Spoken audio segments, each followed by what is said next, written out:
Assalamualaikum sahabat Narastori. Semua punya story. Bayangkan jika kamu hanyalah gadis desa sederhana, merantau ribuan kilometer demi sesuap nasi, tapi justru dijadikan pelampiasan oleh pria asing yang kehilangan cinta. Laras Sari, TKW asal Kudus, hanya ingin bekerja tenang di Korea. Namun malam itu, hidupnya berubah selamanya. Ia tak pernah menyangka akan mengandung anak dari majikannya sendiri, seorang pria Korea kaya yang menyimpan luka mendalam. Tapi alasan dibalik perlakuan pria itu lebih menyakitkan dari yang bisa dibayangkan.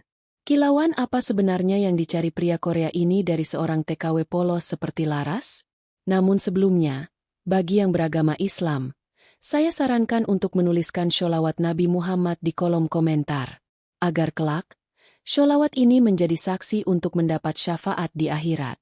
Jangan lupa like dan subscribe ke channel ini, agar kisah nyata penuh pelajaran hidup seperti ini terus mengalir untuk hatimu yang sedang berjuang.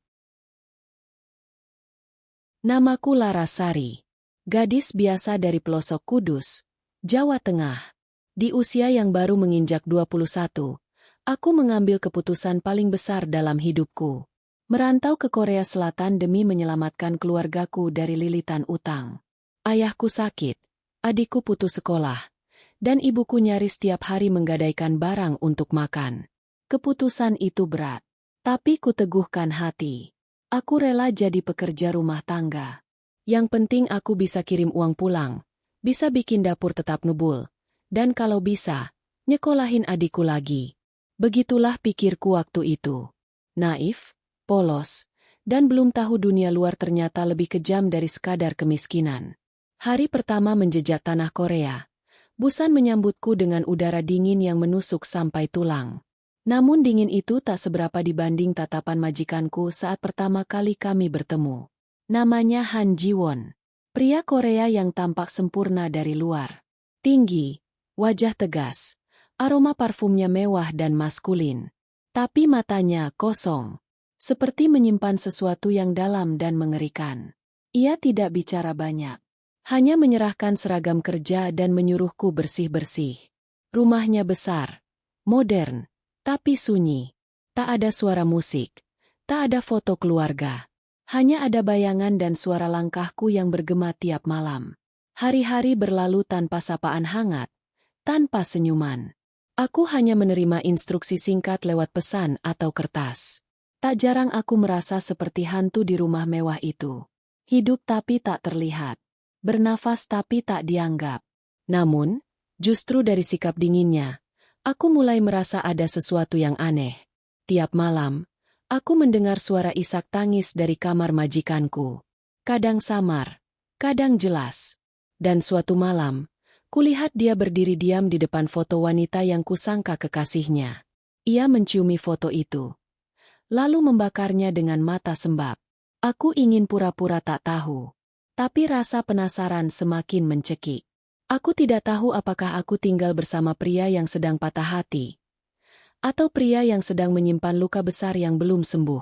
Dan justru saat aku mulai ingin menjaga jarak, dia malah mulai mendekat. Awalnya aku mengira semua itu hanya kebetulan. Tapi hari-hariku mulai berubah. Setelah berminggu-minggu hanya diberi instruksi dingin, tiba-tiba Han Ji-won mulai memperhatikanku. Ia memintaku duduk bersamanya saat makan malam, menawarkanku teh hangat ketika malam tiba, dan bahkan menanyakan kabarku dengan suara pelan yang belum pernah kudengar darinya. Namun bukan itu yang membuat dadaku sesak. Yang membuatku takut adalah caranya memandangku. Bukan pandangan majikan ke pembantu, tapi seperti pria kesepian yang melihat secercah cahaya. Pandangannya itu dalam, penuh luka, tapi juga rindu. Seakan-akan aku ini, seseorang yang ia kenal.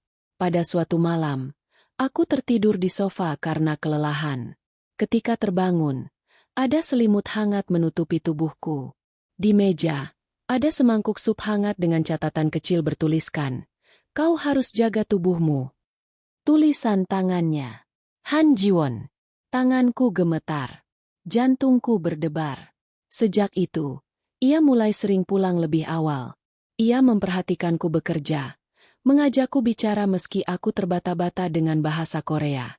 Bahkan pernah suatu sore, ia memberiku bunga kecil dan berkata, "Kau mirip seseorang yang dulu pernah kucintai, terlalu mirip." Aku bingung. Tak tahu harus bagaimana. Aku hanya TKW yang datang untuk bekerja. Tapi tiba-tiba dijadikan tempat pelampiasan rindu oleh pria kaya yang sedang patah hati? Hari-hari makin aneh. Suatu malam, aku dipanggil ke ruang kerja. Deg-degan. Aku melangkah pelan. Di sana, Han Ji-won duduk sendiri. Lampu remang. Di meja ada 2 gelas wine dan 1 gelas teh. Ia menunjuk kursi di depannya dan menyuruhku duduk. "Laras," katanya pelan, dalam bahasa Inggris yang kaku, "kau pernah jatuh cinta?" Aku diam. Tak tahu harus menjawab apa. Tapi sebelum aku sempat menjawab, ia meraih tanganku dan berkata dengan mata berkaca, "Bolehkan aku memelukmu, walau hanya malam ini?" Tubuhku kaku, tapi hatiku bergetar hebat. Di tengah ruang yang sunyi itu, aku merasa seperti sedang menapaki tepi jurang dan aku tak tahu, apakah langkah berikutnya akan menyelamatkanku, atau justru menghancurkanku. Dan malam itu, aku biarkan semuanya terjadi. Pagi itu aku terbangun dengan tubuh lelah dan hati campur aduk. Han Ji-won sudah pergi bekerja. Seperti biasa. Tak ada catatan. Tak ada pesan. Hanya aroma parfumnya yang masih tertinggal di bantal. Seolah menyaksikan semua yang terjadi malam tadi. Aku menatap bayanganku di cermin. Apa yang kulakukan? Apa aku salah? Tapi anehnya, hatiku tak merasa menyesal. Justru ada kehangatan aneh yang diam-diam bertumbuh di dada. Aku tak tahu apakah itu cinta, atau cuma kebodohan yang dibungkus ilusi. Hari-hari setelah malam itu berjalan seperti tak ada yang terjadi. Ia kembali dingin, tapi tidak sepenuhnya. Ada sedikit senyum, ada sapaan lembut. Bahkan sesekali ia mengajakku bicara hal-hal kecil. Tentang cuaca, tentang makanan, tentang bunga-bunga di taman belakang yang katanya dulu ditanam bersama seseorang yang ia sayangi. Namun tubuhku mulai memberi sinyal yang tak bisa kuabaikan. Perutku sering mual, terutama pagi hari. Nafasku berat. Aku mudah lelah dan sering menangis tanpa sebab. Awalnya kupikir karena beban kerja, karena tekanan batin. Tapi ketika jadwal bulanan tak kunjung datang, aku mulai gelisah. Kepalaku berdenyut hebat saat kutatap 2 garis merah di alat uji kehamilan. Tanganku gemetar, tubuhku lemas. Aku duduk di lantai kamar mandi, memeluk lutut sambil menangis pelan. Aku hamil. Dan aku tahu pasti, siapa ayahnya. Kepanikan menyelimuti pikiranku. Aku tak punya siapa-siapa di negeri ini. Tak ada keluarga. Tak ada teman. Dan ayah dari janin ini adalah majikanku sendiri. Pria Korea kaya raya yang bahkan belum benar-benar menyentuh hatiku. Malamnya, dengan keberanian yang tersisa, aku berdiri di depan pintu ruang kerja Han Ji-won. Kutatap wajahnya yang tenang di balik layar laptop.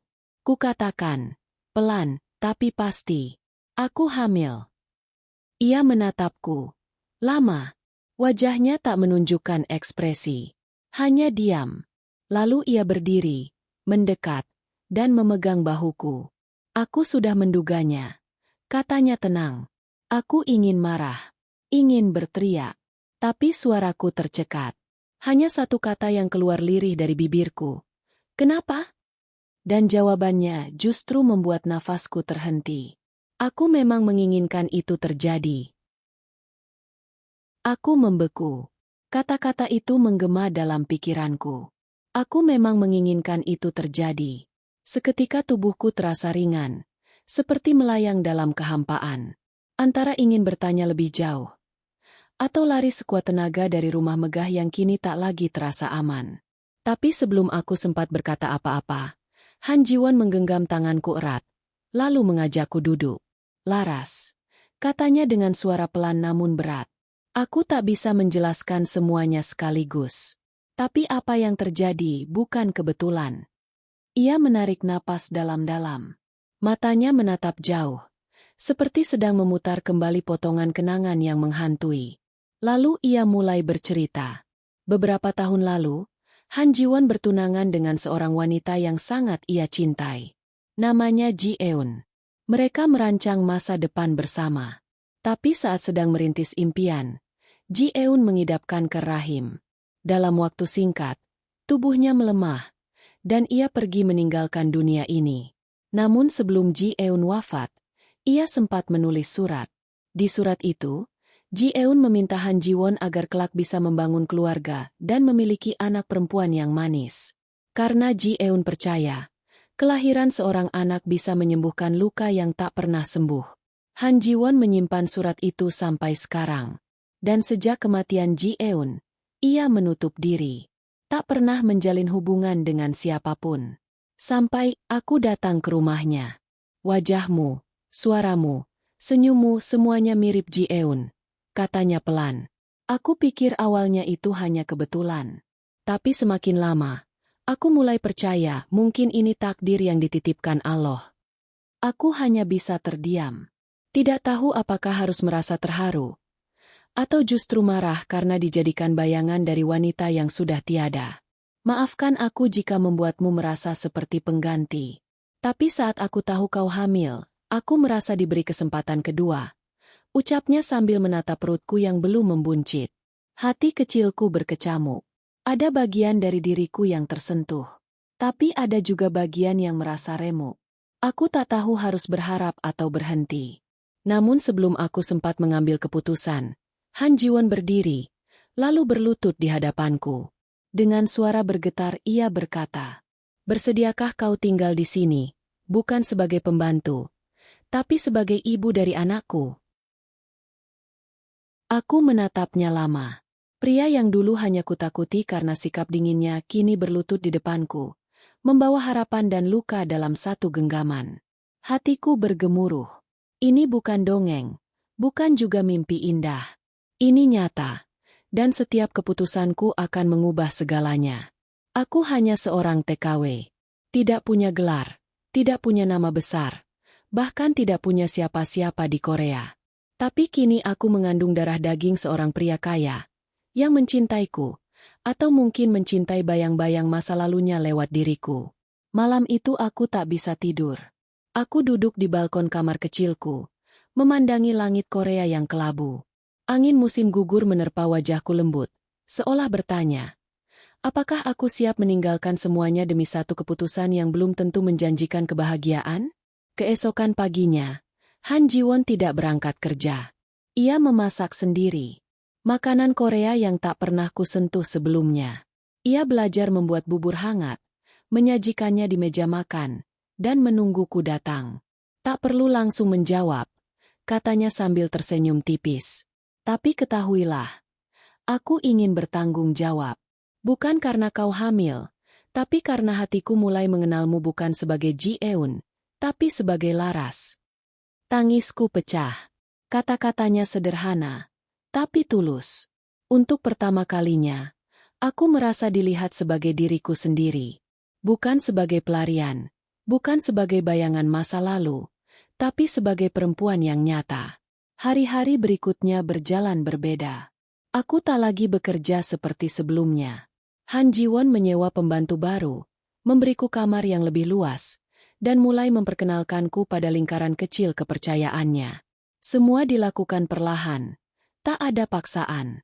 Hanya perhatian-perhatian kecil yang membuatku percaya, mungkin Allah benar-benar sedang merajut takdir. Namun seperti malam yang tak selamanya gelap, aku pun tahu bahagia ini tak akan datang tanpa harga. Pada bulan ketiga kehamilan, aku mulai merasakan perubahan besar. Tubuhku lemah, emosiku tidak stabil, dan rasa takut sering datang tiba-tiba. Terlebih ketika aku tahu, keluarga Han Ji-won tidak setuju dengan keberadaanku. Bagiku, itu bukan hanya penolakan tapi ancaman. Dan ancaman itu benar-benar datang. Suatu malam, seseorang menerobos masuk ke rumah, membawa ancaman tertulis dalam bahasa Korea, penuh kebencian. Dalam surat itu tertulis, "Hapus aib ini sebelum semua orang tahu siapa dia sebenarnya." Aku menangis, menggenggam perutku erat.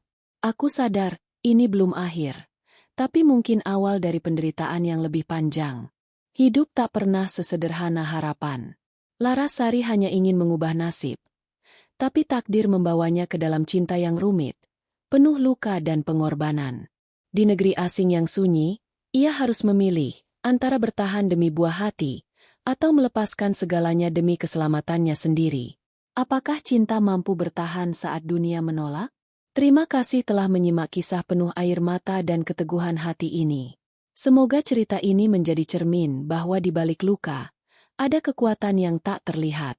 Jangan lupa tuliskan sholawat di kolom komentar, dan like serta subscribe agar kisah-kisah penuh pelajaran hidup seperti ini terus hadir di tengahmu. Sampai jumpa di kisah selanjutnya.